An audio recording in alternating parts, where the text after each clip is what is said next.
방음 부스의 바닥판을 만들어 보겠습니다. 우선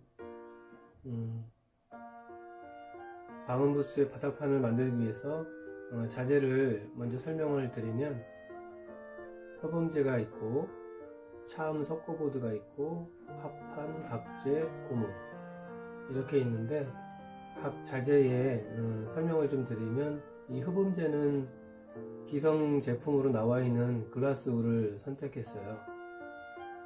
건축 자재로, 단열재로 쓰는 그 자재이기도 하는데 흡음 역할도 잘 되어 있습니다.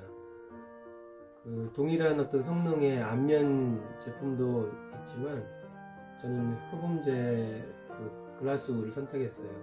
사이즈를 보시면은 450에 1000, 그리고 두께가 50T 이렇게 되어 있고, 그 다음에 차음 석고보드, 이 석고보드는 일반 석고보드가 아니고 차음 성능이 있는 석고보드입니다. 사이즈는 단변이 900, 그리고 장변이 1800, 그리고 두께는 12.5T 이렇게 되어 있고, 그 다음에 합판은 이 합판은 그 인치로 재단을 해가지고 배송이 되기 때문에 이게 사이즈가 딱 900이면 좋은데, 여기 보시면 알겠지만 910이에요. 그리고 장변은 1800이면 좋은데 1820이에요. 요걸 감안해서 그 바닥판 설계할 때 참고하시기 바랍니다. 그리고 각재는 우리가 이제 뼈대를 만드는 용어로 쓰는데 2x4라고 하는 각재인데, 사이즈를 보면 30에 69, 이것도 인치로 나오는 거고, 그러다 보니까 이제 뒷부분에 그 지저분한 좀 미리수가 이제 붙어 있고요. 총 길이는 3620인데 여기서 이제 우리가 주목해야 될 게, 이 각재를 3600을 주문하게 되면 아파트의 엘리베이터에도 들어가지도 않고 다루기가 좀 어려워요. 그리고 무엇보다 중요한 것은 그 집에서 방음부스를 만들다 보면 소음이 많이 발생하는데, 그 소음 중에 가장 큰 소음이 톱질인데, 그리고 힘도 들고요.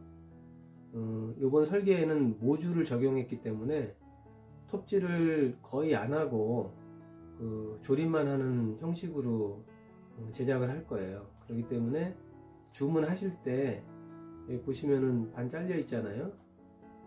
이쪽이 1800, 그리고 이쪽은 당연히 이제 1820이 되겠죠. 주문할 때 반으로 잘라주되 1800과 1800의 그 선을 긋고 두 개로 나눠서 이렇게 주문을 하시면은 그 배송 올 때도 이렇게 묶어 가지고 잘 배송이 됩니다. 그걸 좀 잘 참고로 하셔야 될 것 같고요. 그리고 여기 고무라고 있는데, 이 고무는 특별한 건 아니고, 그 공진음, 그 또 설명을 드리겠지만, 공진음의 그 진동을 잡는데 그 밑부분, 우리 방음 부스를 우리 방바닥, 이 방바닥과 좀 띄워서 그 진동을 좀 흡수할 수 있도록 이 고무를 준비했어요. 이 고무는 특별히 주문은 안 했고요. 제가 볼 때 고무가 진동을 좀 막아줄 수 있고 하기 때문에, 인형 뽑기 가보면은 선물들에 주렁주렁 이렇게 무게가 나가게끔 이렇게 달아놓은 그 고무들이 있어요. 그 고무를 몇 개 주워 왔어요. 그래서 그것을 사용하려고 합니다.